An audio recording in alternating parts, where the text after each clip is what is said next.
Please subscribe my एक channel. आदमी को दिखाया जाता है जिसका नाम अतामी है। वो अपने घोड़े और एक डॉग के साथ फिनलैंड के रिहायशी इलाकों से बहुत दूर आ जाता है। दरअसल पहले वो सेना में कमांडर था। उसने बहुत खून खराबा देखा है, पर अब वो अपनी बाकी की जिंदगी शांति से जीना चाहता है। अब एक दिन उसे नदी में सोने का एक टुकड़ा मिलता है। वो समझ जाता है कि हो ना हो यहाँ जमीन के नीचे कोई ना कोई सोने की खदान है जहाँ पर उसे बहुत सारा सोना मिल सकता है। वो कई दिनों तक गड्ढा खोदता रहता है और एक दिन उसे वो जगह मिल जाती है जहाँ पर बहुत सारा सोना है। उसकी आंखों में आंसू आ जाते हैं क्योंकि इतने सारे सोने से अब वो पूरी जिंदगी ऐश और आराम से जी सकता है। अतामी वहाँ से सारा सोना निकाल कर अपने घोड़े पर लाद कर इस जगह से निकल जाता है। रास्ते में उसे सेना की एक टुकड़ी दिखती है जो कि जर्मनी की है और इनका जो जनरल है उसका नाम ब्रूनो है। ब्रूनो अतामी को देखता है, लेकिन अतामी निडर है। वो उनकी सेना की टुकड़ी के सामने से आगे बढ़ जाता है।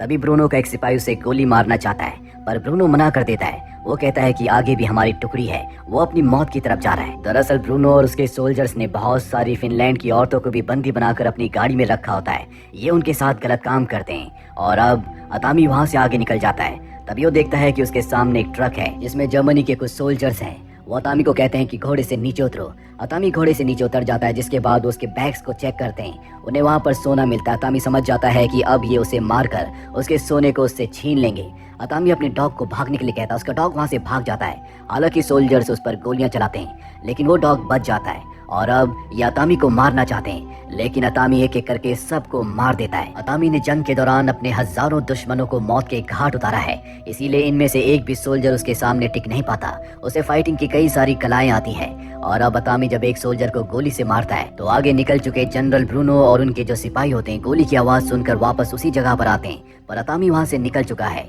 जनरल ब्रूनो देखते हैं कि उनके सभी सिपाहियों को किसी ने मार दिया है। वो अपने सिपाही की जेब को चेक करते हैं जिसमें उन्हें सोने का टुकड़ा मिलता है। वो समझ जाते हैं कि वो बूढ़ा आदमी जो उनके सामने से निकला था उसी ने इन सभी सैनिकों को मारा है और उसके पास बहुत सारा सोना है। जनरल ब्रूनो के दिल में लालच आ जाता है, इसीलिए वो अतामी का पीछा करना शुरू कर देते हैं। जल्दी उन्हें अतामी दिख जाता है। जनरल ब्रूनो का सोल्जर उस पर गोली चलाना चाहता है, लेकिन जनरल उसे गोली चलाने से मना कर देता है और कहता है कि वो अपनी मौत की तरफ बढ़ रहा है। अतामी का घोड़ा लगातार आगे बढ़ रहा होता है और तभी उसके घोड़े का पैर एक लैंड माइन पर पड़ जाता है जिससे ब्लास्ट होता है। ब्लास्ट में अतामी तो बच जाता है, लेकिन उसके घोड़े की मौत हो जाती है और अब जनरल अपने सभी सोल्जर्स के साथ अतामी के सामने आता है। वो देखता है कि वहाँ पर बहुत सारा सोना बिखरा हुआ है जिसे अतामी उठाने की कोशिश कर रहा है और अब जनरल अपने सोल्जर को उसे मारने का आदेश देता है। और इससे पहले कि वो उसे मारते, अतामी एक पत्थर उठाकर लैंड माइन पर मारता है जिससे एक ब्लास्ट होता है और उसी ब्लास्ट के धुएं में वो वहाँ से सोना लेकर भागने में कामयाब हो जाता है। हालांकि जनरल के लोग उसका पीछा करने की कोशिश करते हैं और लैंड माइन पर पैर पड़ने की वजह से उन सब की मृत्यु हो जाती है। और अब जनरल दो बंदी लड़कियों को गाड़ी से नीचे उतारता है और टैंक के आगे उन्हें चलने के लिए कहता है ताकि अगर ब्लास्ट हो तो सबसे पहले वो मारी जाए।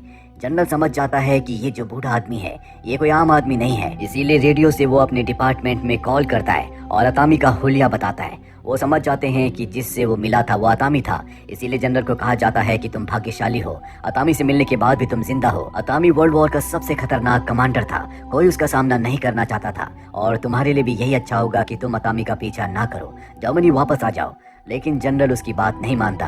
उसके दिल और दिमाग में सोने का लालच है। वो अतामी को मारकर उसके सोने को हासिल करना चाहता है, इसीलिए एक बार फिर से वो अतामी का पीछा करना शुरू कर देता है। वहीं अतामी को दिखाया जाता है जो बहुत जख्मी है, इसीलिए वो एक खराब ट्रक के पीछे लेट जाता है। तभी वहाँ पर उसका डॉग आता है। वो अपने डॉग को कहता है कि तुम मुझसे दूर चले जाओ। उसका डॉग उससे दूर चला जाता है, जिसके बाद अतामी की आंख लग जाती है और अब कुछ देर के बाद जनरल अपने सोल्जर्स के साथ यहाँ पहुँच जाता है। अतामी की आंख खुल जाती है। वो देखता है कि जनरल और उसके सोल्जर्स डॉग्स के सहारे उसे ढूंढने की कोशिश कर रहे हैं। अतामी अपने आप को बचाने के लिए बड़ी चालाकी से उनके ट्रक के नीचे चला जाता है और फ्यूल टैंक को लीक करके अपने ऊपर फ्यूल डाल लेता है ताकि डॉग्स को उसकी स्मेल ना आए। जनरल और उसके सोल्जर्स को अब कुछ समझ नहीं आ रहा होता कि अतामी कहाँ गया, क्योंकि उसके डॉग्स भी अब रुक चुके हैं और इसी मौके का फायदा उठाकर अतामी वहाँ से भागने की कोशिश करता है, लेकिन उसे देख लिया जाता। उस पर गोलियां चलाई जाती है।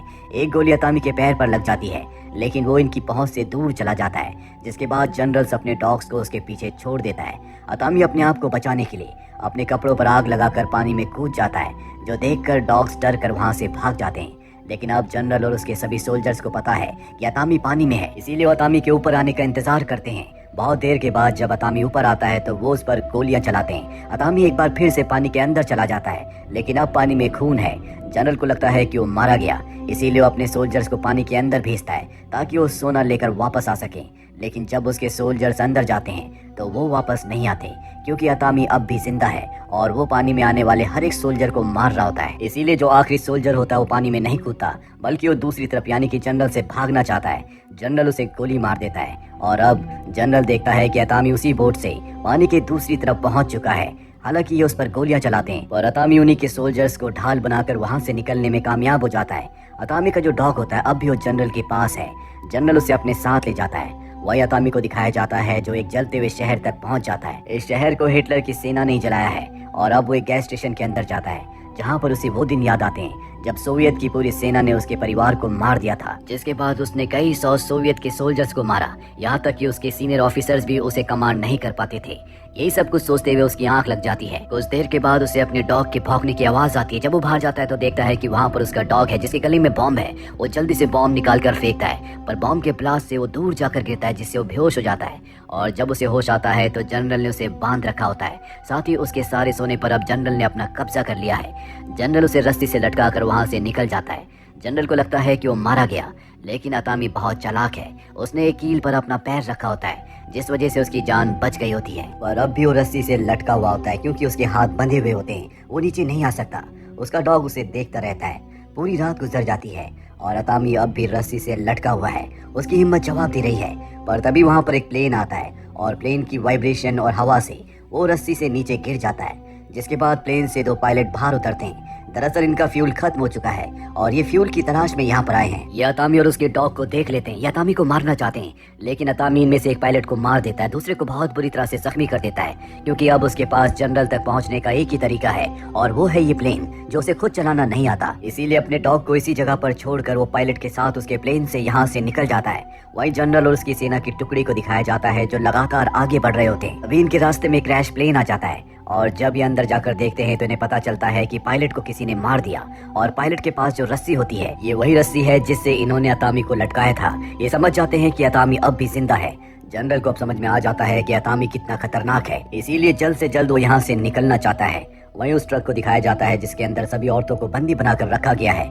यहाँ पर एनो नाम की एक लेडी होती है, जिसे पता चलता है कि अतामी यहाँ पहुँच चुका है, इसीलिए बहुत खुश होती है, क्योंकि अतामी अपने दुश्मनों को कभी जिंदा नहीं छोड़ता। और अब अतामी ट्रक के अंदर आ जाता है, जहाँ पर वो जर्मन सोल्जर्स को मार देता है। वो देखता है कि यहाँ पर जितनी भी फीमेल्स हैं सब की सब फिनलैंड की हैं, जिन्हें बंदी बनाया गया है, इसीलिए वो सबको आजाद कर देता है और कहता है कि तुम सबको मेरा साथ देना होगा। और अब वो ट्रक के ड्राइवर को मारकर एनो से कहता है कि तुम ड्राइव करो। एनो ड्राइव करना शुरू कर देती है, जिसके बाद वो ट्रक की स्पीड कम कर देती है, जिससे वो टैंक के बहुत पास चला जाता है और बड़ी चालाकी से अतामी उस टैंक के ऊपर चढ़ जाता है। जनरल और उसका एक वफादार ऑफिसर इसी टैंक के अंदर होते हैं, लेकिन अतामी बड़ी चालाकी से जनरल के ऑफिसर को टैंक से नीचे गिरा देता है। और अब जनरल टैंक लेकर यहाँ से निकल चुका है, क्योंकि वो अपनी जान बचाना चाहता है। अतामी के सामने अब वो ऑफिसर है। तभी यहाँ पर जर्मन के 2 और सोल्जर आ जाते हैं, जो अतामी को देखकर पहचान जाते हैं कि वो कौन है, इसीलिए अपनी बाइक यहीं पर छोड़कर वो निकल जाते हैं। इसके बाद अतामी बाइक लेकर यहाँ से निकल जाता है। ऑफिसर को लगता है कि अतामी ने उसे जिंदा छोड़ दिया, पर तभी वो देखता है कि सामने से वही फीमेल्स आ रही हैं जिन्हें इसी ऑफिसर ने बंदी बनाया था, जिनके साथ ये रोज जबरदस्ती किया करता था। वही हमें जनरल को दिखाया जाता है जो प्लेन से सोना लेकर यहाँ से भाग रहा होता है, पर तभी सामने अतामी आ जाता है जो बाइक से उसके प्लेन की तरफ बढ़ने लगता है, जो देखकर जनरल और पायलट डर जाते हैं। पर इससे पहले कि वो इनकी बाइक से टकराते इनका प्लेन टेक ऑफ हो जाता है। जनरल खुश हो जाता है क्योंकि अब वो अतामी का सोना लेकर उड़ चुका है, पर उसे नहीं पता होता कि अतामी अब भी उसके प्लेन में लटका हुआ है। अतामी बहुत बहादुरी से प्लेन के पिछले पहिए तक पहुंच जाता है, जिसके बाद वो प्लेन के फ्लोर को तोड़कर अंदर जाने की कोशिश करता है। अंदर आवाज आ रही होती है, जो सुनकर जनरल डर जाता है, पर पायलट उसे बताता है कि प्लेन बहुत पुराना है, अक्सर इसमें ऐसी आवाजें आती रहती है। पर जनरल को उसकी बातों पर विश्वास नहीं होता और अब जब वो प्लेन के पिछले हिस्से में जाता है तो अतामी जो प्लेन के अंदर आ चुका है उसके ऊपर हमला कर देता है, पर वो बहुत जख्मी है, इसीलिए जनरल उस पर पूरी तरह से हावी हो जाता है। वो उसे बेल्ट से मार रहा होता है, पर अतामी उसकी बेल्ट को पकड़कर एक बॉम्ब से बांध देता है और बॉम्ब को नीचे गिरा देता है, जिससे जनरल भी बॉम्ब के साथ नीचे गिर जाता है। और कुछ ही देर बाद एक ब्लास्ट होता है, जिस ब्लास्ट में जनरल मारा जाता है। अतामी को उसका सोना मिल चुका है, अब वो सुरक्षित है। पर तभी उसे एहसास होता है कि प्लेन नीचे की तरफ जा रहा है। जब वो आगे जाकर देखता है तो उसे पता चलता है कि पायलट की मृत्यु हो चुकी है, क्योंकि जब वो जनरल से लड़ रहा था तो गोलियां चली थी और उन्हीं गोलियों की वजह से पायलट मारा गया। और अब वो पीछे आकर सोने को पकड़कर बैठ जाता है, क्योंकि उसे पता चल चुका है कि उसकी जिंदगी का अंत आ चुका है। पर उसका जो प्लेन होता है वो एक दलदल में क्रैश होता है, जिससे अतामी की जान बच जाती है। जिसके बाद वो अपने डॉग को लेकर एक बैंक जाता है और बैंक के काउंटर पर वो सोने के टुकड़े रखता है और कहता है कि मुझे पैसे चाहिए। यानी कि अतामी के पास अब सोना है, वो बहुत अमीर बन चुका है और अब उसे जिंदगी में किसी चीज की कोई कमी नहीं होगी। वहीं दूसरी तरफ हमें फिनलैंड की एक चेक पोस्ट को दिखाया जाता है, जहां पर फिनलैंड के सोल्जर्स होते हैं। वो देखते हैं कि सामने से जर्मनी का टैंक आ रहा है, जो देखकर वो चौकन्ने हो जाते हैं। पर इससे पहले कि वो उस टैंक के ऊपर गोलियां चलाते, वो देखते हैं कि उस टैंक के ऊपर उन्हीं के देश की यानी कि फिनलैंड की फीमेल्स हैं। ये वही फीमेल्स हैं जिन्हें अतामी ने आजाद किया था। साथ ही वो जर्मन ऑफिसर जिसने इन सब को बंदी बनाया था, जो इनका फायदा उठाता था, उसे टैंक की तोप पर बांधकर अपने साथ यहाँ ले आए होते हैं। अगर आपको ये वीडियो अच्छी लगी हो तो प्लीज़ सब्सक्राइब।